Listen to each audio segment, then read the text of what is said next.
شرک معاف نہیں کیا جائے گا،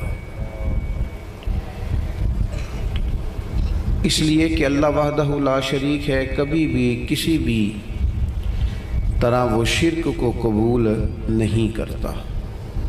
عزیز دوستو، جس طرح ایک شرک اکبر ہے نا کہ اللہ کے ساتھ کسی کو عبادت کے لائق سمجھنا، اسی طرح ایک شرک اصغر بھی ہے، وہ ہے تصنع کرنا، بناوٹ کرنا، ریاکاری کرنا، دکھلاوا کرنا، اس کو بھی شرک اصغر کہا گیا۔ اللہ چونکہ وحدہ لا شریک ہے تو اخلاص کو پسند کرتا ہے، فقط اس چیز کو قبول کرتا ہے جو خالص اللہ تعالیٰ کی رضا کے لیے کی جائے۔ ساری زندگی انسان کسی چیز کو دین سمجھ کر کرے لیکن اس میں تصنع پیدا کر لے، ریاکاری اور دکھلاوا پیدا کر لے، اللہ کی بارگاہ میں وہ قابل قبول نہیں۔ تھوڑا کام کیا جائے لیکن فقط اللہ کی رضا کے لیے کیا جائے۔ آپ دیکھیں کہ اگر امام غزالی ایک بڑی خوبصورت مثال لکھتے ہیں، وہ فرماتے ہیں کہ ایک ریاکاری کی مثال یوں سمجھو، ریاکاری پر سزا ملنے کا معنی یوں سمجھو کہ ایک پہرے دار سے ایک بادشاہ بڑا راضی تھا کہ یہ تو رات بھی ساری کھڑا رہتا ہے اور میری حفاظت کے لیے تلوار اس نے تانی ہوتی ہے۔ بادشاہ بڑا اس سے خوش تھا، انعام و اکرام دینا چاہتا تھا اور دیتا بھی تھا، لیکن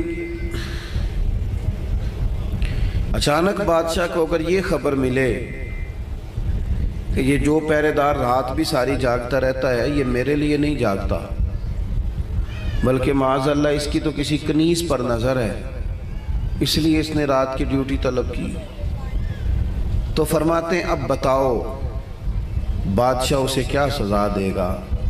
اس نے کتنا اعتماد کیا، کتنا اس نے اس کے ساتھ محبت کی، کتنا اس سے پیار کیا، وہ کیا نکلا؟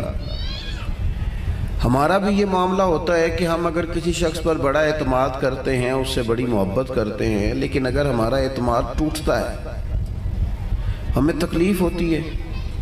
نبی پاک علیہ الصلوۃ والسلام نے فرمایا سب سے بڑی زیادتی یہ ہے تمہارا اپنے بھائی کے ساتھ ظلم، یہ ہے کہ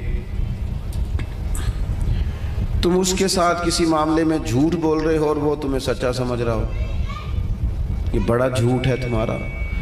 مخلص زندگی جو ہوتی ہے نا، اخلاص والی، وہ قابل قبول ہوتی ہے۔ اپنی زندگی سے ہر قسم کی تصنع کو ہٹائیں، ہر قسم کی بناوٹ کو ہٹائیں، ہر قسم کی جو ظاہری زیب و زینت ہے، جو ملمہ سازی ہے، اس کو دور کریں۔ دینی کام بھی اگر اللہ کی رضا کے لیے نہ کیا جائے تو وہ دنیا بن جاتا ہے، اور اگر بظاہر وہ کام دنیا کا ہو لیکن کیا رب رسول کی رضا کے لیے جائے، اللہ رسول کی رضا کے لیے۔ دیکھیں نا، ایک آدمی تجارت کر رہا ہے،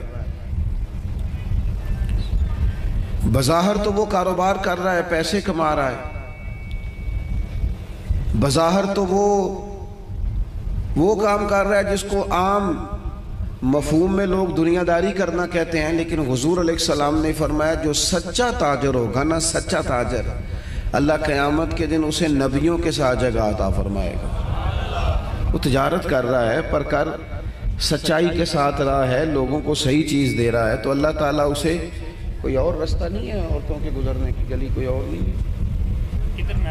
ادھر انتظام کیا نا، اس لیے نہیں بڑا جی کر کے سارے دوستان کہہ رہے پیچھے چل جاؤ، لیڈیز کا ادھر آؤں جاؤ، تو یہاں سے کوئی راستہ رکھا ہے نکلنے کا؟ عورتیں ادھر بیٹھ رہی ہیں، ہاں تو ادھر سے رہی ہیں نا جی، وہ اس گلی سے آ رہی ہیں۔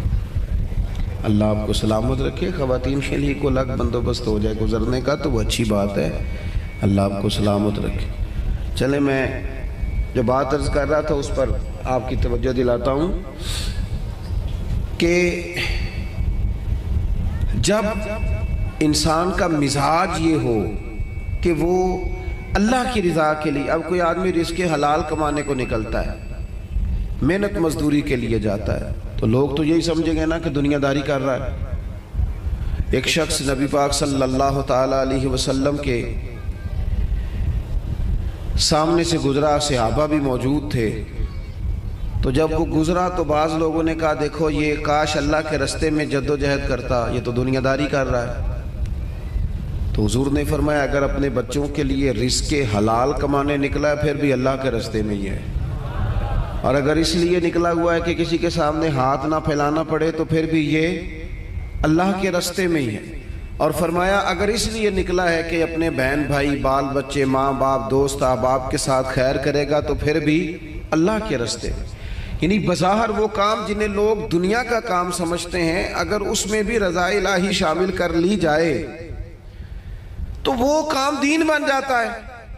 اور اگر جس کام کو لوگ دینی کام سمجھ کے کریں لیکن اس میں تصنع آ جائے، بناوٹ آ جائے، لوگوں کو ذرا پتہ چل جائے، ذرا میری بھی فوٹو آ جائے، ذرا میرا بھی نام ہو جائے، تو آپ نے دینی کام نہیں کیا یا آپ نے دنیا داری کی. تو اپنی زندگی میں اخلاص، میں اکثر دوستوں سے کہتا ہوں کہ میاں بیوی بھوک میں بھی گزارا کر لیتے ہیں، تھوڑی وسائل میں بھی زندگی گزر جاتی ہے، شرط یہ کہ ایک دوسرے کے ساتھ مخلص ہوں. لیکن اگر خاتون کو پتہ چلے کہ میرے ساتھ مخلص نہیں ہے اور خامد کو پتہ چلے کہ میرے ساتھ مخلص نہیں ہے تو وہ گھر نہیں چلتا. تو اگر اخلاص نہ ہو تو ایک گھر نہیں چلتا تو پورا دین کیسے چلے گا.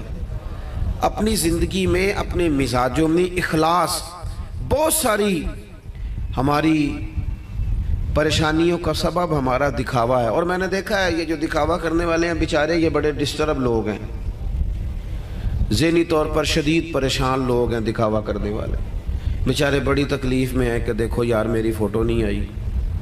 خود بتاتے ہیں اللہ کا شکر ہے جی میں فلانا کام بھی نیکی کا کرتا ہوں، بڑا کرم ہے جی فلاں خیر بھی.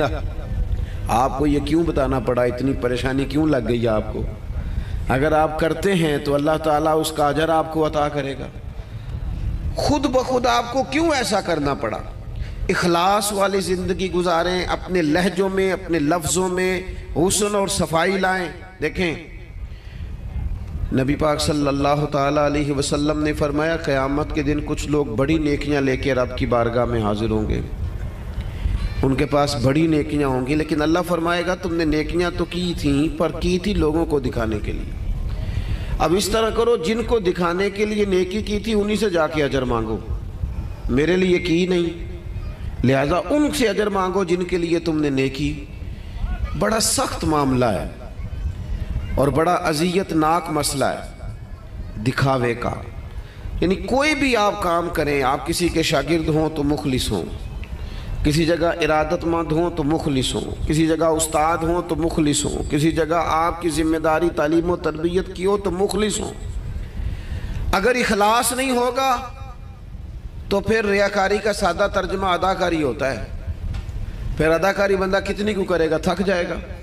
آپ مخلص ہو کر اپنا کام بھی صحیح کر کے کریں اللہ کی رضا کے لیے. یہ رشتہ داروں میں زیادہ لڑائیاں کیوں ہوتی ہیں؟ سارا چکر پروٹوکول کا ہے، مجھے آگے نہیں کیا، میرا نام نہیں لیا. اگر اخلاص ہو جائے نا یار میں نے اللہ کی رضا کے لیے صلہ رحمی کرنی تو پھر تو میرے نبی پاک نے فرمایا جو تم سے توڑے اسے جوڑو، جو تمہیں محروم کرے اسے عطا کرو. پھر تو انداز اور ہو جاتا. اخلاص جو ہوتا ہے وہ اصل ہوتا ہے، اخلاص جو ہوتا ہے وہ حسن ہوتا ہے. اور نبی پاک علیہ السلام نے فرمایا مخلص ہو جاؤ، خالص ہو جاؤ اللہ کی رضا کے لیے، تمہارا تھوڑا عمل بھی تمہیں کفایت کر جائے گا، تھوڑا عمل بھی تمہارے لیے زیادہ ہو جائے گا. مخلص ہو جاؤ، تھوڑا عمل بھی فائدہ دے گا. لیکن اگر اخلاص نہیں تو پھر تو انسانی زندگی انتہائی کٹھن ہو جاتی ہے، وقت گزارنا مشکل ہو جاتا ہے. مخلص ہے نا جو بندہ تو وہ سادہ بھی ہے، جو مخلص ہے وہ چھپا ہوا بھی ہے. اور حضور نے فرمایا اسے مبارک ہو جسے تھوڑے لوگ جانتے ہیں. وہ بندہ ویسے ہی انفرادی ہو جاتا ہے. اخلاص اپنی زندگی میں، اپنے معاملات میں، اپنی روٹین میں. اس کو میں نے ایسے لوگوں کو دیکھا جو ٹیچر ہیں کسی ادارے میں، خود پتہ چل جاتا ہے انہیں کہ یار یہ بچہ کمزور ہے، غریب ہے، اس کے ماں باپ زیادہ اخراجات قبول نہیں کر سکتے، اٹھا نہیں سکتے. تو میں نے دیکھا ہے کہ وہ استاد سب اپنی جیب سے اس کا خرچہ دے رہے ہوتے ہیں. یہ اخلاص ہے. اگر مخلص ہو جائیں منتظرین معاونین تو بہت سارے بچے جو تعلیم سے رہ جاتے ہیں وہ نہ رہیں، وہ پڑھ جائیں۔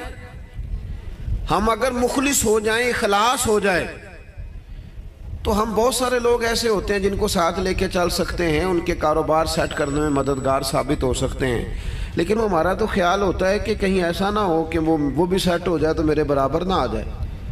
مخلص اگر ہو جائیں تو زندگی میں بڑے سارے لوگوں کا ہاتھ تھامیں گے، بڑے سارے لوگ ہوں گے جن کو لے کے چلیں گے۔ شرط اللہ کی رضا ہے، اللہ کی رضا شرط ہے۔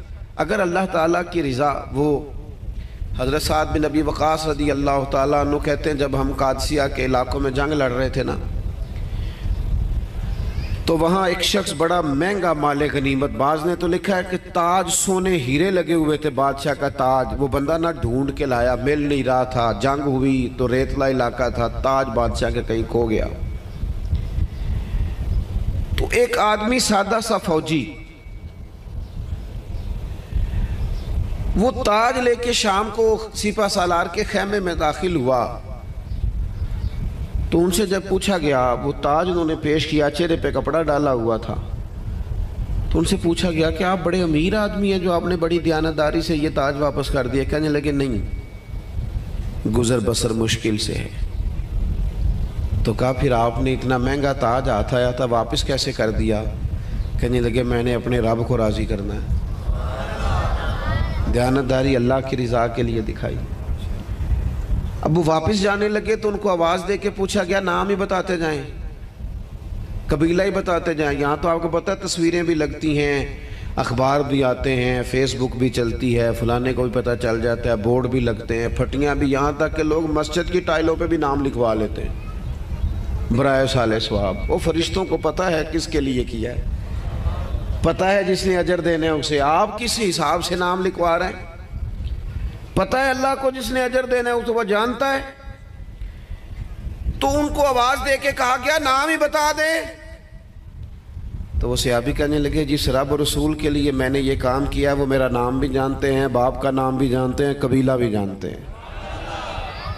اپنی زندگی اگر تھوڑی سی ان چیزوں سے باہر آ جائے گی تو تکلفات سے باہر آئے گی، زندگی سادہ ہو جائے گی۔ لوگ اذیت سے، یہاں تو جناب محفلوں میں لوگ پھول دینے لگتے ہیں، کہتے ٹھہر جاؤ ٹھہر جاؤ ٹھہر جاؤ، بھئی آپ گلدستہ دینے لگے دے دو، ٹھہرو ٹھہرو ٹھہرو، کیا ہو گیا؟ کہتے ذرا کیمرے سے دیو لیندے ہو، بھئی پھول پیش کرنے ہیں تو وہ بھی کیمرہ سیدھا کر لو، اس کے بعد پیش کرنے۔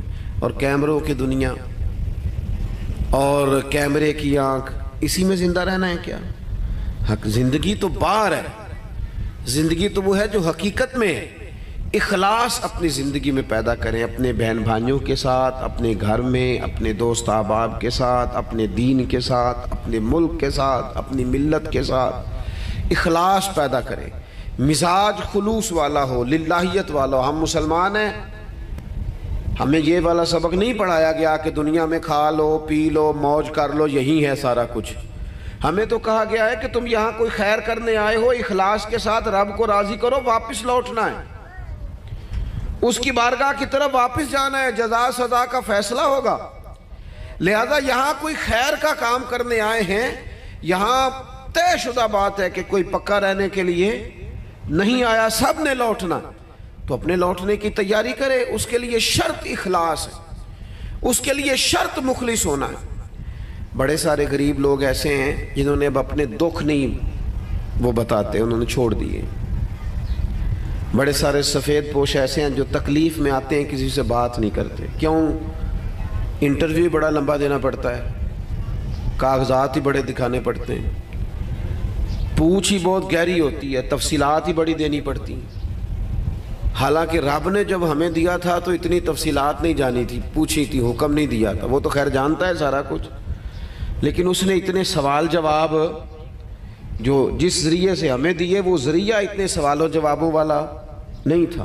ہم جب لیتے ہیں تو پھر ماحول اور ہوتا ہے، اور جب دینا پڑتا ہے تو حالانکہ وہ کہتا ہے وَمِمَّا رَزَقْنَاهُمْ يُنْفِقُونَ، اس میں سے خرچ کر جو میں نے تجھے دیا ہے، دیا ہی میں نے، اب اس میں سے دے۔ تو ہمارے ہاں جناب بڑی لمبی، اب تو لوگ بتاتے نہیں، کہتے ہیں چپ کرو، عزت نفس کا مسئلہ ہے۔ اگر بات کریں گے تو بات کھل جائے گی، بات آگے نکل جائے گی، لیکن جو دینے والے تھے، جو عطا کر، حضرت عبداللہ ابن عمر رضی اللہ تعالیٰ عنہ، ان کا نا ایک غلام زیادہ عبادت کرنے لگ گیا، اللہ اللہ زیادہ کرتا تھا، نفل زیادہ پڑھتا، ذکر اذکار زیادہ کرتا، عبادت زیادہ کرتا، تلاوت زیادہ کرتا، درود پاک زیادہ پڑھتا، تو جناب عبداللہ ابن عمر نے اسے آزاد کر دیا۔ فرمایا اللہ کی حضور حاضر ہونا چاہتا ہے، ہم کیوں اسے پابند کریں، اسے آزاد کرتے ہیں، اسے آزاد کر دیا۔ ایک اور غلام نے سوچا کہ یار یہ تو بڑی بات ہے، اس نے بھی اللہ اللہ شروع کر دیا، حضرت عبداللہ ابن عمر نے اسے بھی آزاد کر دیا۔ اب وہ غلاموں نے کام پکڑ لیا، نفل پڑھتے، آپ اسے آزاد کر دیتے۔